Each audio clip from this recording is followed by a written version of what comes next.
Ouais, Ça va? ouais, ça va et toi? Ouais, super. Bon, Excuse-moi pour le léger retard, mais bah, c'est pas grave, j'aime bien titiller mes invités un peu. Du coup, je t'avais envoyé un message sur ton Insta, je sais pas si t'as pu check, mais tranquille. Comment tu vas? bah très bien. Et toi? Super. Écoute, je m'appelle Oumi, enchantée. Euh, Enchanté. Merci d'avoir accepté cette interview pour Sylvie Média. Est-ce que tu peux te présenter un peu aux auditeurs qui ne te connaissent pas encore? Ouais, alors c'est très simple. Je m'appelle Paul, mon nom d'artiste c'est LP. J'ai 23 ans et Ouais, je fais de la musique depuis presque 10 ans maintenant.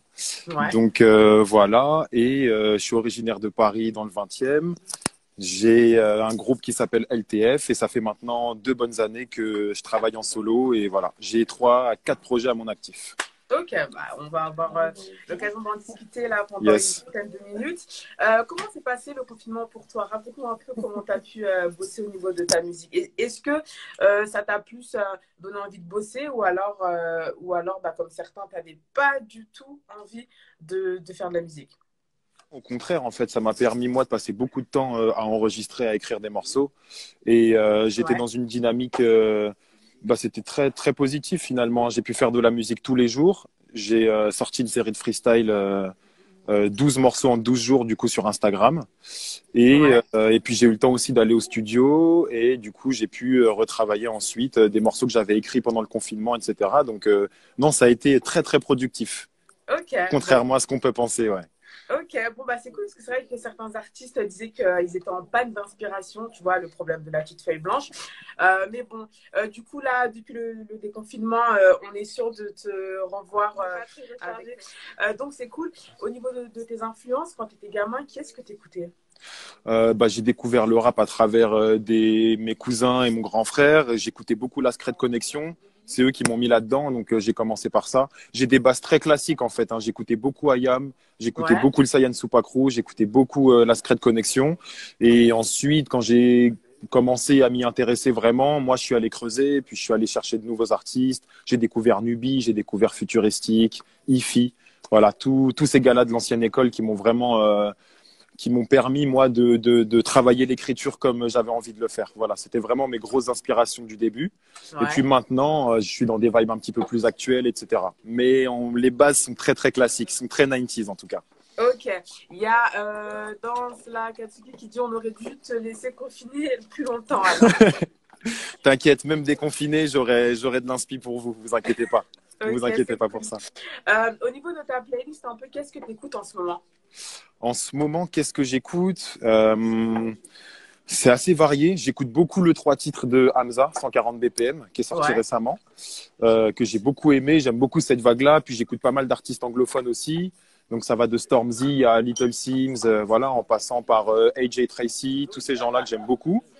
Et puis sinon, en rap US, je suis sur Roddy Ricch en ce moment. J'avoue que j'ai un peu de mal à passer à autre chose, donc j'écoute Roddy Ricch à fond. Et sinon, je peux écouter aussi un peu de musique nigérienne ou un peu d'électro, ça dépend. Mais c'est essentiellement du rap, hein. Franchement, j'écoute beaucoup, beaucoup de rap. ok. Est-ce que tu joues d'un instrument de musique? J'ai joué de la guitare pendant 10 ans. Ouais. Ouais.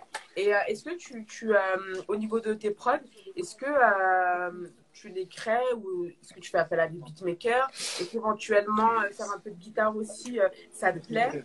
Bah, ce que j'aimerais bien, moi, ce serait pouvoir jouer de la guitare sur scène, donc chanter et Ouais. jouer en même temps. Maintenant, j'ai pas encore le niveau ni pour la scène, ni pour composer des instruments moi-même. Et du coup, je fais appel à des beatmakers qui sont très doués, très talentueux. Et voilà, c'est un métier à part entière. Donc, je me risque pas pour l'instant à rapper sur mes propres instrus. Mais ça me donne envie de le faire, en tout cas. C'est quelque chose que j'ai envie de développer. Ok. Si tu devais choisir un artiste avec lequel tu voudrais collaborer, lequel tu choisirais? On va prendre une fille et un garçon. Une fille, Mahalia, qui est une Ouais. chanteuse anglaise, voilà.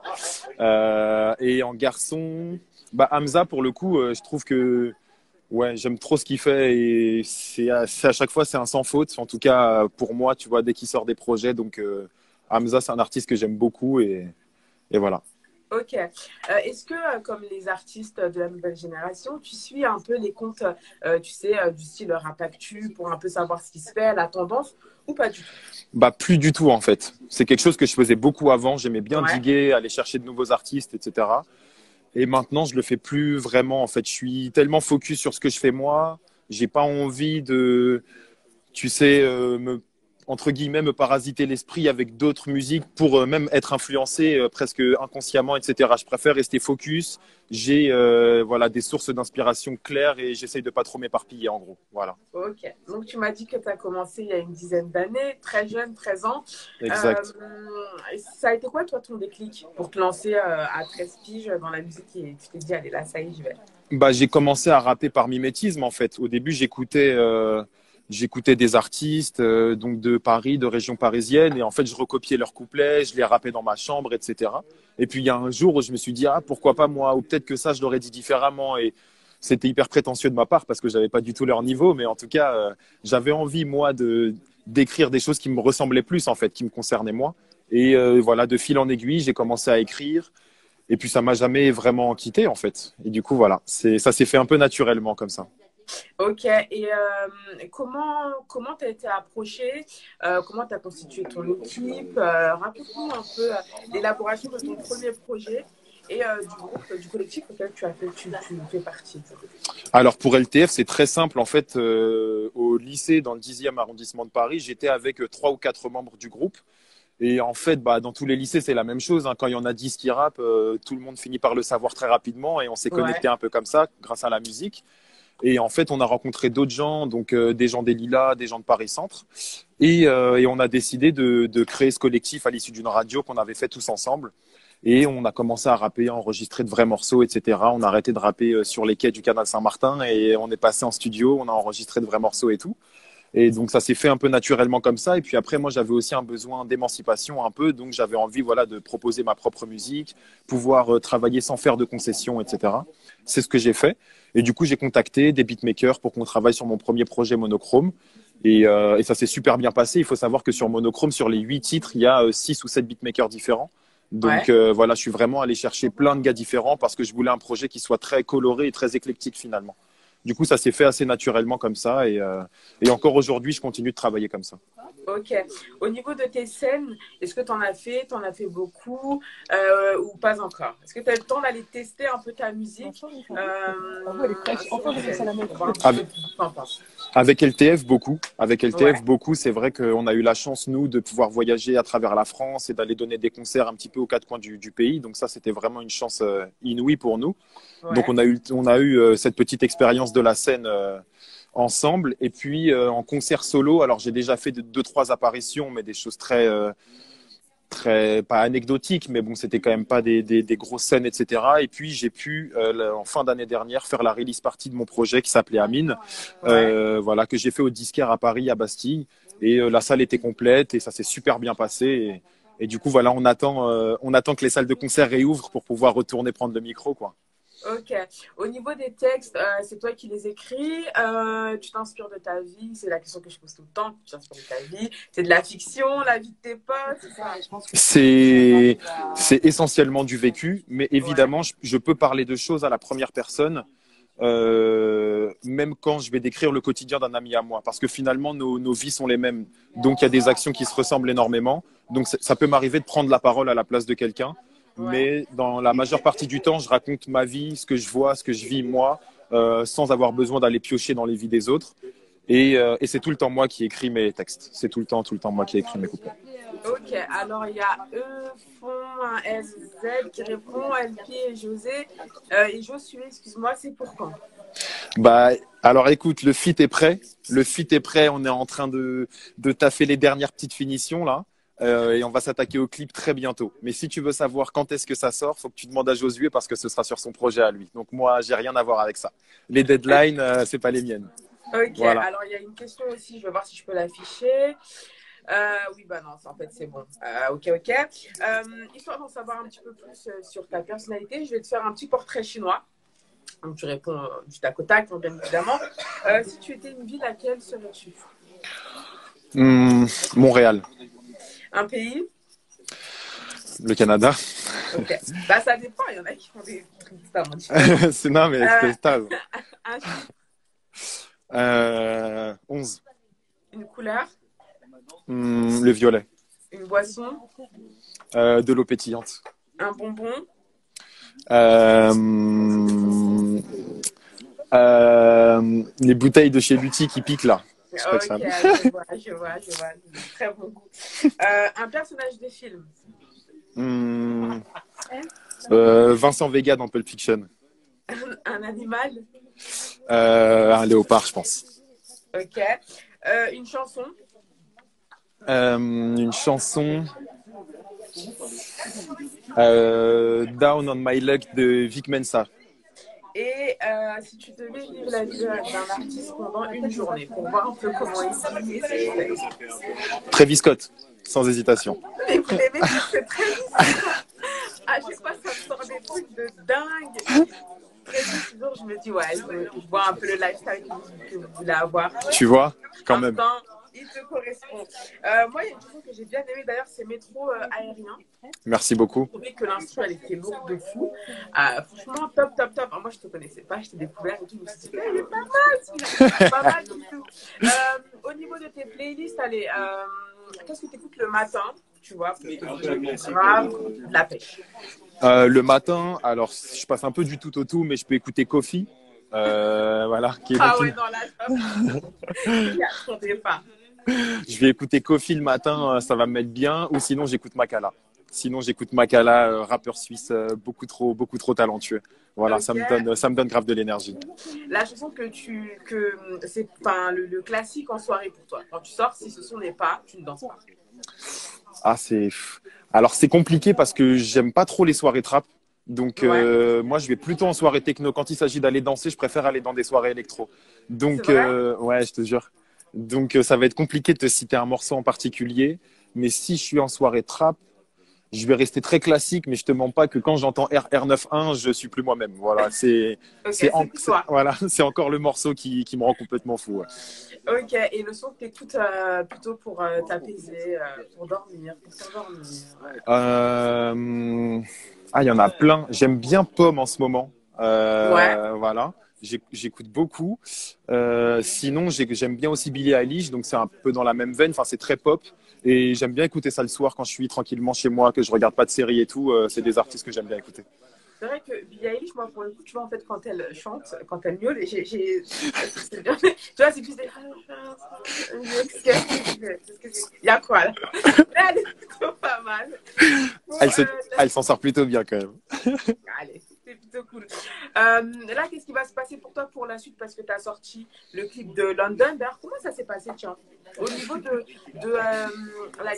la créativité, du coup, au niveau de tout ce qui est visuel, est-ce que c'est toi qui donnes toutes les initiatives ou alors c'est toute ton équipe et puis ils vont discuter. En fait, moi, je gère la partie créative. Ouais, Du coup, mes managers sont quand même là. Ils ont un droit de regard sur ce que je fais. Et ils sont là aussi pour me donner des conseils, évidemment.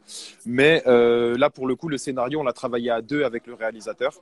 ouais, Et j'ai apporté toutes les idées principales. Après, quand il s'agit de travailler vraiment la texture de l'image, travailler la couleur, etc., c'est toujours le réal, forcément, qui fait cette partie-là du travail. Et du coup, on s'est mis d'accord. On se renvoyait souvent la balle, etc., avec de nouvelles idées. Et voilà, moi, je voulais quelque chose de très Tarantino, quoi, dans l'esprit. Donc voilà, on voulait une zone portuaire, on voulait ligoter quelqu'un, on voulait quelque chose de très très cinématographique. Du coup, c'est ce qu'on a fait et on est très content du résultat. Et voilà, en plus, on a eu le temps parce qu'avec le Covid, on a dû décaler le tournage d'au moins 2 mois, donc on a eu le temps de ouais. revenir sur des idées, de bien travailler le De tournage bien et tout. continuer, ouais. Exactement, et tout s'est super bien passé. D'ailleurs, je remercie vraiment toutes les personnes qui ont participé de près ou de loin à ce tournage. C'était vraiment une super journée qu'on a passée.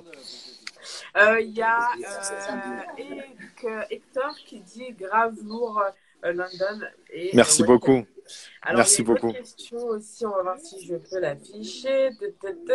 LP, alors, LP, qu'est-ce que tu penses de la scène underground comme Squeezie, Corlon, Dion, je sais plus quoi, juste réponds. Allez, on J'aime bien ce qui se passe en ce moment. Je trouve que les Français respectent grave toute la vague drill qu'il y a en ce moment. Et voilà, Lyonzon, bah il y a H, voilà que je connais, qui est quelqu'un de très très talentueux. Voilà, j'aime beaucoup ce qui se fait. J'aime beaucoup ce qui se fait là sur la scène underground actuelle en France. J'aime beaucoup. Quelles sont pour toi les valeurs les plus importantes dans cette industrie? Parce qu'on sait que de nos jours, le problème des artistes, c'est que beaucoup viennent pas forcément pour les bonnes raisons, hein, c'est pourquoi. Mais pourquoi c'est quoi les valeurs les plus importantes? Bah, le plus important, c'est d'être hyper bien entouré. Il faut avoir des gens qui soient vraiment bienveillants autour de soi, sinon on s'en sort pas. Et le plus important, c'est de rester fidèle à soi-même, hein. Franchement, il n'y a pas d'autre recette. Si tu es fidèle à toi-même, ton public le ressentira, les gens avec qui tu travailles le ressentiront aussi, et tu peux qu'évoluer dans le bon sens du terme, quoi. Tu peux que progresser en restant toi-même. Donc voilà, rester fidèle à soi-même. Et tes sons, quand tu les fais, quand tu les finis, est-ce que tu les fais écouter à ta famille, tes amis, un peu pour savoir quel est leur préféré? Est-ce que tu écoutes un peu les Mais conseils ou grave. pas du tout? Ouais. Mais tu sais que mes parents sont très au fait de ce qui se passe et de ce que je fais. Et vu que je passe beaucoup de temps avec eux, c'est toujours les premiers qui écoutent mes morceaux, en fait. Donc voilà, et maintenant ils sont à fond derrière moi et tout. Mon frère, pareil, je lui envoie mes morceaux avant que ça sorte et tout. Et mon entourage proche aussi. Donc voilà. On est vraiment, on gère le bail en famille. On gère le bail en famille à fond. C'est bien et c'est super important. Et ça, je le dis toujours, quand il y a les parents derrière, au moins, ça évite quand tu vois un peu Bah carrément, ce que carrément. tu fais, d'être choqué ou autre. Euh, Exactement. Tu vas sortir un nouvel EP là, au mois de juillet, c'est ça? Tu peux Exactement. en parler un tout petit peu? Alors c'est l'apéro, disons. Le projet s'appelle Triptyque. C'est un 3 titres qui sortira du coup le 10 juillet. Et en fait, on avait envie parce que bah voilà, on a passé beaucoup de temps sans pouvoir sortir de musique, etc. Donc je voulais sortir ce 3 titres avant de passer aux choses sérieuses entre guillemets à la rentrée. Donc voilà, il va y avoir ce 3 titres Triptyque qui sort le 10 juillet. En attendant, Monochrome Volume 2. Voilà. Ok. Alors, est-ce que tu nous as prévu un petit live, un petit freestyle ou pas d'ailleurs? Est-ce qu'on te l'a dit ou pas? À vrai dire, j'ai pas prévu de couplet là. J'ai pas C'est prévu de vrai? couplet. Ouais. Attention, hein, je vais me fâcher. T'as de la chance que tu sois devant un écran parce que sinon, tu aurais posé avec moi obligatoirement. mais qu'est-ce qu'on. Sinon, tu fais un beatbox et moi je rappe. Voilà. Donc si tu veux, Alors, attends. on va remettre ce freestyle là.